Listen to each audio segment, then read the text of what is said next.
sana watumishi wa Mungu. Asante sana. Bwana Yesu asifiwe mahali popote unatusikia ndugu msikilizaji.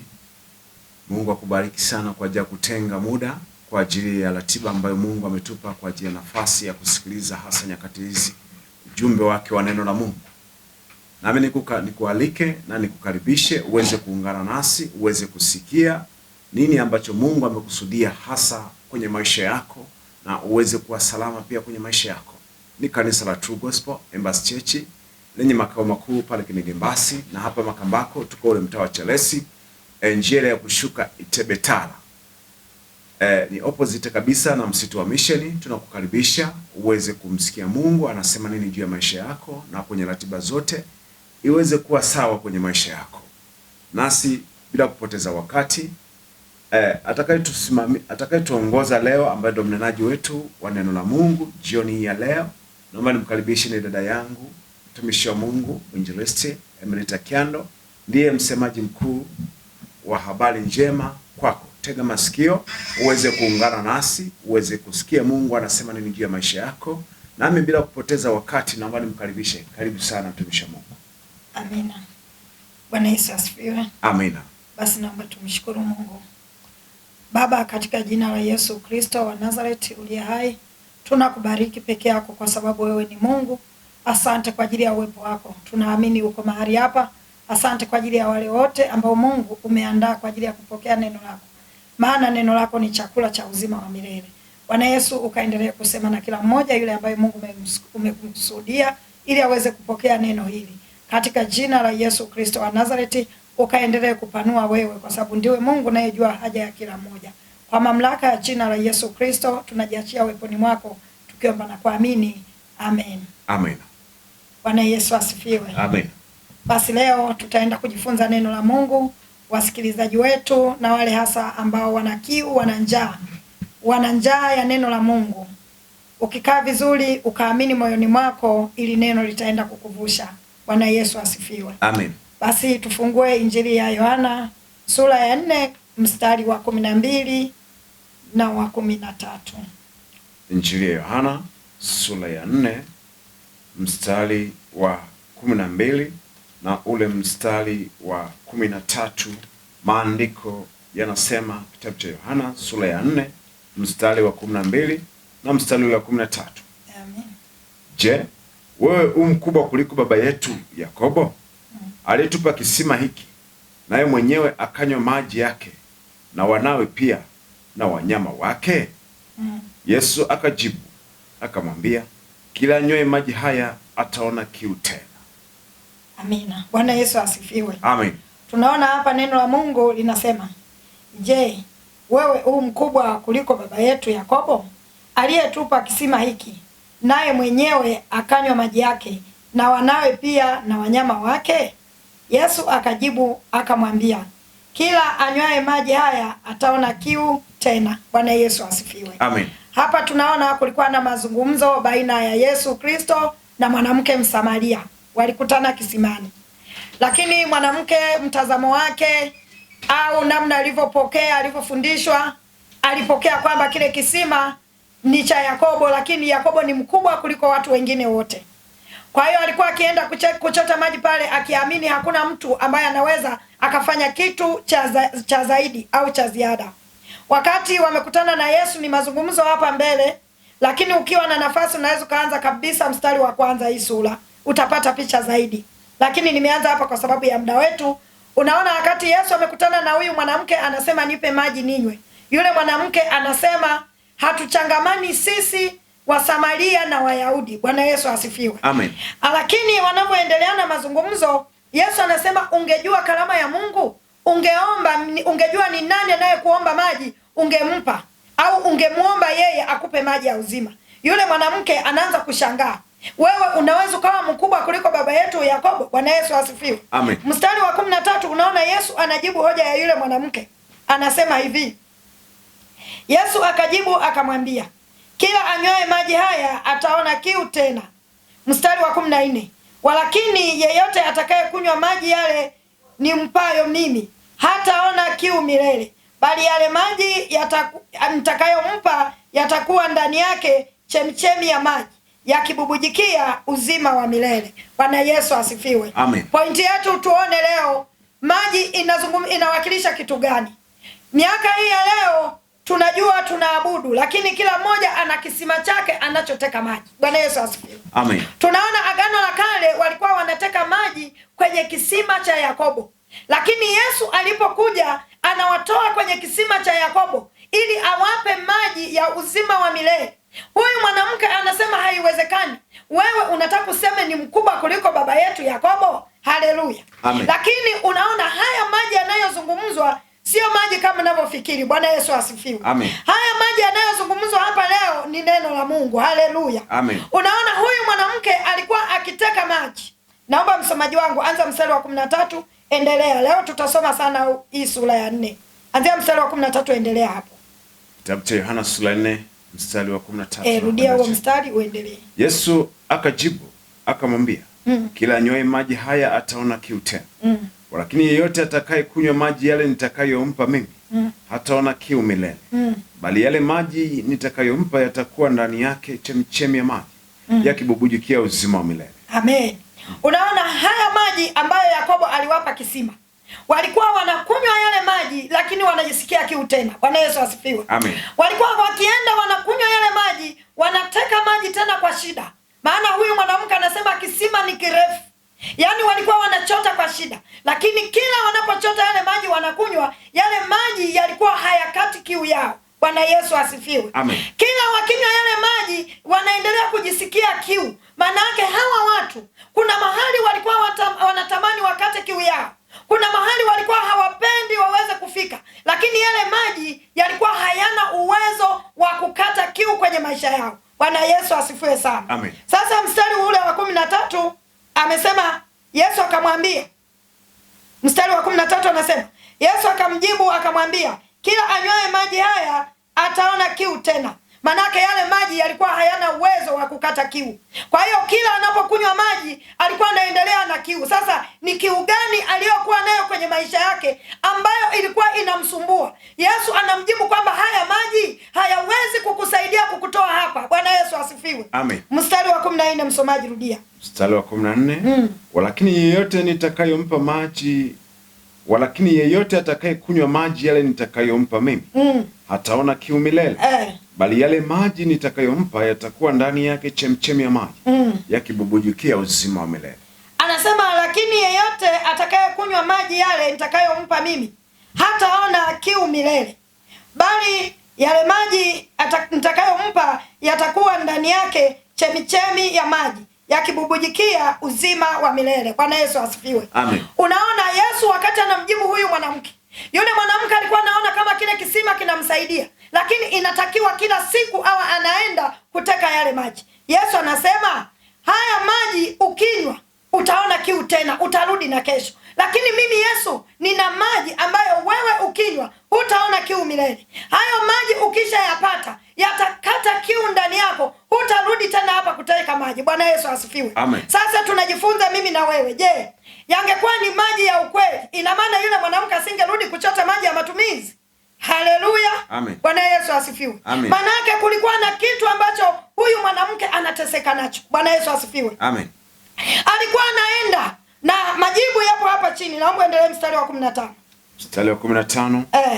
Yule mwanamke akamwambia, Bwana, unipe maji hayo nisione kiu wala nisije hapa kuteka. Yesu akamwambia, nenda kamwite mumeo uje naye hapa. Ndiyo. Yule mwanamke akajibu akasema, sina mume. Yesu akamwambia, umesema vema, sina mume. Kwa maana umekuwa na waume 5, naye ulio naye sasa siye mume wako. Hapo umesema kweli. Yule mwanamke akamwambia, Bwana, naona ya kuwa unabii. Endelea. Baba zetu waliabudu katika mlima huu, nanyi usema ya kwamba huko Yerusalemu ni mahali patupasapo kuabudia. Yesu akamwambia, mama, unisadiki. Saa inakuja ambayo narudia mstari 21. Yesu akamwambia, mama, unisadiki. Saa inakuja ambayo hamtamwabudu Baba katika mlima huu wala kule Yerusalemu. Ninyi mnaabudu msichokijua. Sisi tunaabudu tukijuacho, kwa kuwa wokovu watoka kwa Wayahudi. Hapo mtumishi. Bwana Yesu asifiwe. Amen. Tunaona hapa mwanzo tunaposoma mstari wa 12, huyu mama alisema sisi wa Samaria hatuchangamani na Wayahudi. Lakini hapa tunaposoma mwishoni mstari wa 21 na 22 huku, unaona Yesu anatambulisha, nasema kwa kuwa wokovu watoka kwa nani? Kwa Wayahudi. Bwana Yesu asifiwe. Amen. Sasa kumbe walikuwa hawachangamani kwa sababu ya dhambi. Bwana Yesu asifiwe. Amen. Wakawa wamejitenga wakijua kabisa hatuwezi kuchangamana na Wayahudi kwa sababu sisi ni Wasamaria. Lakini pointi iko hapa. Bwana Yesu asifiwe. Amen. Mstari wa 14 tumesoma, tumeona Yesu anasema yeyote atakaye kunywa maji haya atapokea chemichemi ya maji, ndani yake kutakuwa na chemichemi ya maji ya uzima, yatabubujikia uzima wa milele. Lakini tunaona huyu mwanamke wakati Yesu amezungumza, anaanza kumuuliza, baba zetu walisema tuabudu katika mlima ule. Haleluya. Amen. Na wengine wanasema Yerusalemu. Yesu anamtoa yule mwanamke kwenye mtazamo, anasema mama, unisadiki mimi, saa inakuja nayo sasa ipo, ambayo waabuduo halisi hawataabudu Mungu kwenye mlima ule wala kule Yerusalemu. Bwana Yesu asifiwe. Amen. Anasema waabuduo halisi watamwabudu Baba katika roho na kweli. Unaona, huyu mwanamke alikuwa anaabudu kwenye mlima ule, alikuwa anaabudu ambapo alionyeshwa na wazazi wake, alionyeshwa na babu zake, lakini kule kuabudu kulikuwa hakuwezi kukata kiu. Bwana Yesu asifiwe. Amen. Lakini Yesu anakuja anasema, wewe ukitaka kiu ya hiyo ulionayo ikatike, uniamini mimi. Bwana Yesu asifiwe. Amen. Unaona hapa tunapoendelea, huyu anajitambulisha. Bwana Yesu asifiwe. Amen. Anasema hivi mstari wa 18, naomba nisomee. Mstari wa 18. Anzia wa 17. Yule mwanamke akajibu akasema, sina mume. Yesu akamwambia, umesema vema, sina mume. Ndio. Kwa maana umekuwa na waume 5. Naye uliye naye sasa siye mume wako. Haleluya. Hapo umesema kweli. Hapo mtumishi. Unaona, hii ilikuwa ndio kiu ya yule mama. Bwana Yesu asifiwe. Amen. Alikuwa anatamani angeacha hawa waume, lakini hawezi kulingana na mahali anapoenda kunywa maji na mahali anapoenda kujifunza. Manake alikuwa anakunywa maji, hayawezi kukata kiu alionayo. Kwa hiyo huyu mama alikuwa anaenda kuabudu kule mlimani tangu wamuonyeshe wazazi wake, lakini bado aliendelea kuwa mzinzi. Bwana Yesu asifiwe. Amen. Aliendelea kuishi na dhambi, lakini wakati amekutana na Yesu anasema, sasa wewe uniambie ni wapi panapotakiwa mimi niabudu, kwa sababu ninaabudu kwenye mlima ule nilioonyeshwa, lakini bado naona kiu ya uzinzi inanisumbua. Naomba uniambie niabudu wapi. Kuna mambo mengi ambayo huyu mama inawezekana alipitia, alikuwa anatafuta majibu kwenye maisha yake. Ukimpokea huyu Yesu ambaye tunamwabudu, yeye anakata kiu ya aina yeyote. Bwana Yesu asifiwe. Amen. Sisi unatuona leo tunamwabudu Mungu, tunahubiri habari njema. Sisi tulikuwa walevi, lakini huyu Yesu Mnazareti alipoingia ndani yetu alikata kiu za ulevi. Haleluya. Alikata kiu za namna yeyote. Yesu akiingia kwenye maisha yako, inawezekana kuna mtu unasikiliza sasa, kuna mazingira yanakusumbua, unajitahidi uache, unashindwa. Unasema leo ninaenda kule kwenye kisima, naenda kuungama na maliza kabisa, sirudii tena. Lakini ukirudi unaona tena yale mambo yanakusumbua. Siku ya leo kuna habari njema. Yupo Yesu Kristo wa Nazareti. Ukimpokea huyu Yesu, anaenda kukata hiyo kiu. Ukienda kuabudu bila Yesu, huwezi kukata kiu. Bwana Yesu asifiwe. Amen. Ukisali bila kumwabudu huyu Yesu, bila kumpokea moyoni, manake huna chemichemi ndani. Bwana Yesu asifiwe. Amen. Mstari wa 14 narudia. Anasema hivi, walakini yeyote atakaye kunywa maji yale nitakayompa mimi hataona kiu milele. Bwana Yesu asifiwe. Amen. Ukinywa maji anayokupa Yesu, manake ukimpokea Yesu, haya maji ni neno la Mungu. Manake ukilipokea hili neno la Mungu ambalo ni Kristo mwenyewe, hutaona kiu milele. Bwana Yesu asifiwe. Amen. Huyu mwanamke ameteseka miaka mingi. Yesu wakati amemuona yule mwanamke, alikuwa anatamani kuachana na hawa wanaume, lakini anashindwa kwa sababu hajapata cha kumsaidia. Hajapata neno lenye kumtoa kwenye yale maangamizi. Inawezekana leo hii unaenda kwenye mlima ule unaabudu, unaenda kwenye kile kisima Yerusalemu unaabudu, lakini ukirudi unaenda kwa waganga wa kienyeji, ukirudi unaenda kwenye matambiko, maana kule kwenye mlima ule inawezekana alikuwa anatambika. Bwana Yesu asifiwe. Amen. Unaenda kwenye matambiko kwa sababu kile kisima unakoenda kujifunza hujapata maji ya kukata kiu chako. Bwana Yesu asifiwe. Hujapata neno lenye kukutiisha ile nguvu inayokusumbua ndani. Kwa hiyo huyu mwanamke aliteseka sana. Anasema, niambie ni wapi kunako nipasa niabudu, maana wazazi wangu walinionyesha kwenye mlima ule, na nyinyi Wayahudi mlisema Yerusalemu. Lakini Yesu analeta jambo jipya. Anasema, mama, sikiliza, saa inakuja ambayo waabuduo halisi hawataabudu Mungu katika mlima ule wala kule Yerusalemu, kwa kuwa wokovu watoka kwa Wayahudi. Inawezekana tukunywa, unasema saa hizi sitakunywa tena, maana ukinywa unafanya mambo ya aibu. Hutaki kabisa, lakini unajikuta umekunywa. Ni kwa sababu ya kisima unachoteka maji. Njoo kwa Yesu Kristo wa Nazareti ili umpokee huyu Yesu, aweke chemichemi ya maji ndani. Manake neno la Mungu likikaa ndani, huwezi kurudi tena kupata mateso. Bwana Yesu asifiwe. Amen. Bwana Yesu asifiwe sana. Amen. Haleluya. Amen. Endelea mstari wa 22. Mstari wa 22. Ninyi mnaabudu msichokijua. Sisi tunaabudu tukijuacho. Kwa kuwa wokovu watoka kwa Wayahudi. Ndiyo, endelea.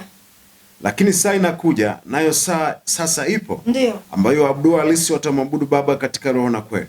Kwa maana Baba watafuta watu kama hao wamwabudu. Bwana Yesu asifiwe. Amen. Unaona hapa anasema ninyi mnaabudu msichokijua. Manake mnatamani kuabudu, shauku yenu ni kuabudu, lakini mnaabudu msichokijua. Sisi tunaabudu tukijuacho. Kwa nini mnaabudu msichokijua? Manake mnaabudu hicho kitu mnachokiabudu hakiwasaidii. Kumbuka mtumishi wa Mungu alifundisha wiki iliyopita. Anasema Paulo wakati amepita kule Athens, akaona kuna sanamu nyingi, wameandika, wamechora kwa Mungu asiyejulikana. Hapa haina tofauti, anasema ninyi mnaabudu msichokijua, manake mnaabudu Mungu asiyejulikana. Bwana Yesu asifiwe. Amen. Yesu anasema sisi tunaabudu tukijuacho. Hapa kumbuka Yesu alikuwa katika mwili. Anasema saa inakuja ambayo waabudu halisi hawatamwabudu Mungu katika mlima ule wala kule Yerusalemu. Mungu anatafuta watu wamwabudu katika roho na kweli. Bwana Yesu asifiwe. Amen. Yesu ni roho. Yesu anahitaji watu wenye shauku. Kama wewe umesumbuka, umechoka, umetembea, umehangaika, wakati mwingine umejaribu kununua uzima. Bwana Yesu asifiwe. Amen. Yesu alisema tumepewa bure, tutoe bure. Umejaribu kutoa gharama ili kununua uzima wa milele. Umejaribu kutoa gharama ili kukata kiu ulionayo. Inawezekana umeteswa na magonjwa muda mrefu.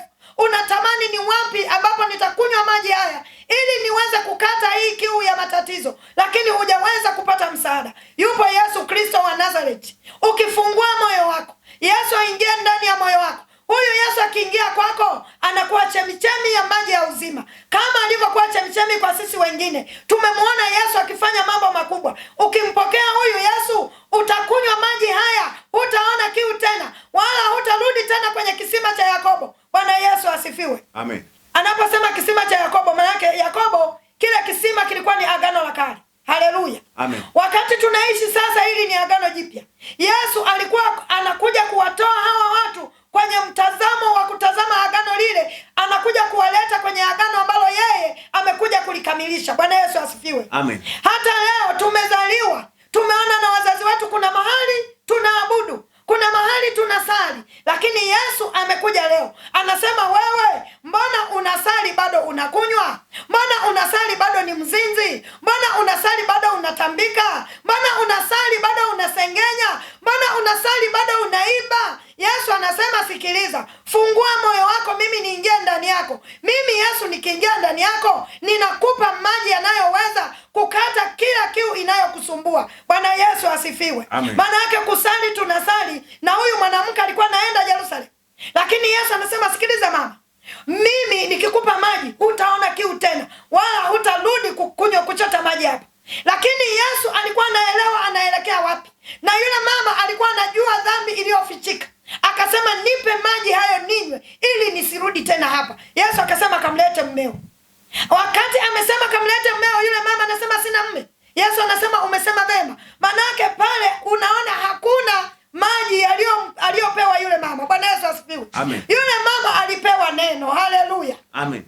Haleluya. Amen. Bwana Yesu asifiwe. Amen. Yule mama hakupewa maji. Ndiyo maana nimewaambia pale mwanzoni, maji yaliyozungumzwa hapa ilikuwa ni neno la Mungu.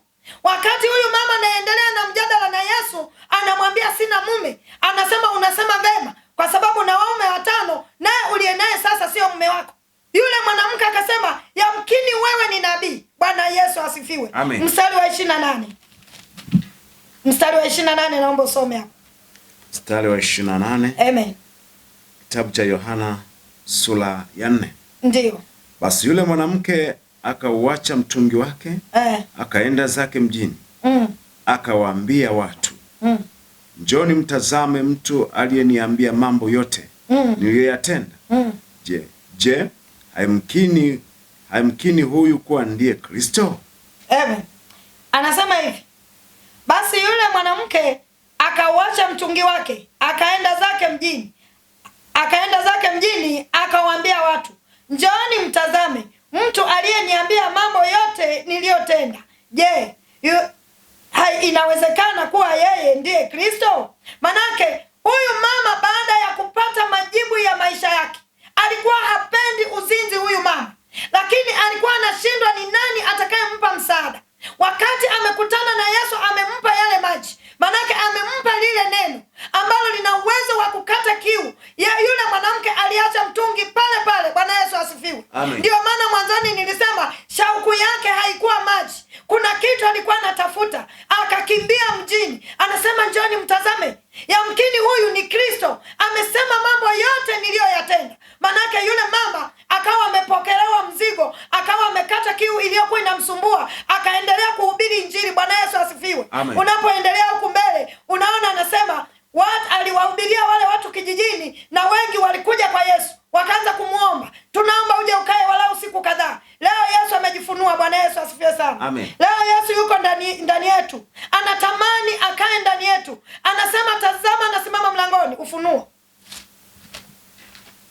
sura ya 3 mstari wa 20. Kitabu cha Ufunuo sura ya 3 mstari wa 20. Ndiyo. Maandiko yanasema tazama nasimama mlangoni nabisha. Mtu akisikia sauti yangu na kufungua mlango, nitaingia kwake, nami nitakula pamoja naye, na yeye pamoja nami. Endelea na 21. 21, yeye ashindaye nitampa kuketi pamoja nami katika kiti changu cha enzi, kama mimi nilivyoshinda nikaketi pamoja na Baba yangu katika kiti chake cha enzi. Amen. Unaona hapa kwenye Ufunuo Yesu amekuja agano hili, maana agano lile alikuwa katika mwili, leo yupo katika roho. Anasema tazama nasimama mlangoni nabisha. Manake huyu mwanamke kupokea majibu yake ilikuwa ni lazima akubaliane kwamba Yesu ana uwezo wa kumpa maji yaliyo hai. Leo hii Yesu anasema tazama nasimama mlangoni nabisha. Manake ndugu yangu, unaposikia neno hili, ni Yesu anabisha kwenye moyo wako. Anasema mtu akisikia sauti yangu na kufungua mlango, manake ukifungua moyo wako, anasema nitaingia kwake, nami nitafanya makao kwake, nitakula pamoja na yeye na yeye pamoja na mimi. Bwana Yesu asifiwe. Kwa nini tunasema sasa yupo katika roho? Hebu Yohana 14 mstari wa 15 utasoma mpaka 17. Kitabu cha Yohana sura ya 14. Sura ya 14. Ndio. Mstari wa 15 mpaka mstari wa 17. 17. Naomba unisikilize kwa makini ndugu yangu naye nisikiliza. Ndio. Kitabu cha Yohana sura ya 14 mstari wa 15 mpaka mstari wa 17, maandiko yanasema, mkinipenda mtazishika amri zangu, nami nitamwomba Baba, naye atawapa msaidizi mwingine, ili akae nanyi hata milele. Ndio. Mstari wa 17. Mstari wa 17, maandiko yanasema, ndiye Roho wa kweli, ambaye ulimwengu hauwezi kumpokea, kwa kuwa haumuoni wala haumtambui, bali ninyi mnamtambua, maana anakaa kwenu, naye atakuwa ndani yenu. Amina. Bwana Yesu asifiwe sana. Amen. Mstari wa 17 anasema, ndiye Roho wa kweli, ambaye ulimwengu hauwezi kumpokea, kwa kuwa haumuoni wala haumtambui, bali ninyi mnamtambua, maana anakaa kwenu, naye atakuwa ndani yenu. Bwana Yesu asifiwe. Amen. Yesu wakati yupo katika mwili hajatukuzwa, alikuwa anatembea na wanafunzi hapa duniani. Yesu anasema mkinipenda mtashika amri zangu. Anasema nitawapa Roho, atakuwa msaidizi wenu. Anasema huyu Roho ulimwengu hawezi kumpokea kwa sababu haumuoni wala haumtambui. Anajitambulisha, anasema ninyi mnamuona kwa sababu anakaa kwenu. Bwana Yesu asifiwe. Anasema naye atakuwa ndani yenu. Huyu Yesu aliyekuwa anatembea na wanafunzi, leo hii anatamani mtu afungue moyo wake, aingie atembee naye mtu ndani. Bwana Yesu asifiwe. Yesu akiingia ndani ana uwezo wa kukata kiu ya kila namna, kwa sababu anakuwa amekaa ndani yako. Leo hii watu ni vigumu kushinda dhambi, na inawezekana kabisa. Mtu mwingine anasema haiwezekani mtu akawa duniani hapa akawa hana dhambi. Bwana Yesu asifiwe. Watu wanasema haiwezekani. Ni kweli, kama hujaokoka haiwezekani. Bwana Yesu asifiwe. Lakini ukimpokea huyu Yesu inawezekana kuishi bila dhambi, kwa sababu yeye hana dhambi. Ukifungua moyo wako akaingia ndani yako, manake wewe unakuwa ni mtakatifu, kwa sababu umempokea yeye aliye mtakatifu. Bwana Yesu asifiwe. Wakati huna Yesu ndani, unajikuta umetenda dhambi. Sasa unatafuta hii dhambi niende nikatue kwa nani? Hakuna mtu atakayeweza kubeba dhambi yako. Bwana Yesu asifiwe. Hakuna mtu anayeweza kubeba dhambi ya mwanadamu mwenzie. Mtu mwenye damu na nyama hawezi kubeba dhambi ya mwanadamu mwenzie. Bwana Yesu asifiwe. Ni Yesu peke yake. Hebu tuende kwenye Yohana 1:29. Yohana sura ya 1 mstari wa 29. Yohana sura ya 1 mstari ule. Muda wangu umenikimbia, msomaji wangu, naomba tusome haraka. Kitabu cha Yohana sura ya 1 mstari wa 29. Amina. Maandiko yanasema, siku ya pili yake amwona Yesu anakuja kwake. Akasema, tazama mwana kondoo wa Mungu aichukuaye dhambi ya ulimwengu. Amina. Unaona hapa Yohana anasema tazama mwana kondoo wa Mungu aichukuaye dhambi ya ulimwengu. Yesu peke yake ndiye aliyechukua dhambi ya ulimwengu. Hakuna mwanadamu anaweza kukutoa wewe hiyo dhambi. Ndiyo maana ukitua unarudi tena, unaona unaendelea kuhukumiwa. Utaenda unatua, unarudi, ile dhambi inaendelea kukutafuna, kwa sababu hujampokea huyu aliyechukua dhambi ya ulimwengu. Huyu ndio mwenye uwezo wa kukata hiyo dhambi, usiikumbuke tena. Bwana Yesu asifiwe. Basi wasikilizaji wetu tunawashukuru. Naona muda wetu umetutupa mkono. Naomba nimshukuru Mungu. Baba, katika jina la Yesu ninakushukuru. Asante Roho Mtakatifu kwa ajili ya neno lako. Wale ambao Mungu wamepokea hili neno, ukaendelea kusema nao, hatimaye ukaweza kuwasaidia na kuwavusha. Baba, ninakubariki na kukutukuza. Naachilia ratiba hii mkononi mwako, kwa mamlaka ya jina la Yesu Kristo. Yeyote atakayepokea hili neno kwa imani akaweza kupokea majibu yake, kwa jina la Yesu Kristo wa Nazareti tumeomba na kuamini. Amen. Basi msikilizaji, nami nihitimishe kwa kutaja nambari za simu kwa ajili ya huduma. Wale ambao wanahitaji maombi, ushauri ya changamoto, kuna wengine wanasumbuliwa na magonjwa, basi mtapiga simu kuanzia muda huu kupitia namba 0762 64 96 52. Narejea tena 0762 64 96 52. Lakini wakati tunahitimisha hapa, basi ni vyema tukawakumbusha wasikilizaji ratiba za ibada pale kwenye kanisa la True Gospel Impact Church, ili watu waweze kuhudhuria pia. Ratiba zetu za ibada ni siku ya Jumatano saa 10 kamili ni maombi na maombezi. Alafu siku ya Ijumaa saa 10 kamili ni siku ya ibada ya neno la Mungu. Alafu siku ya Jumapili ni saa 4 asubuhi ni ibada ya neno la Mungu. Tunawakaribisha sana. Mungu awabariki sana na muwe na usiku mwema. Amina sana. Basi nami msikilizaji, sina la ziada jioni ya leo, ni kutakia usiku mwema. Endelea kusikiliza ICFM. Bye bye.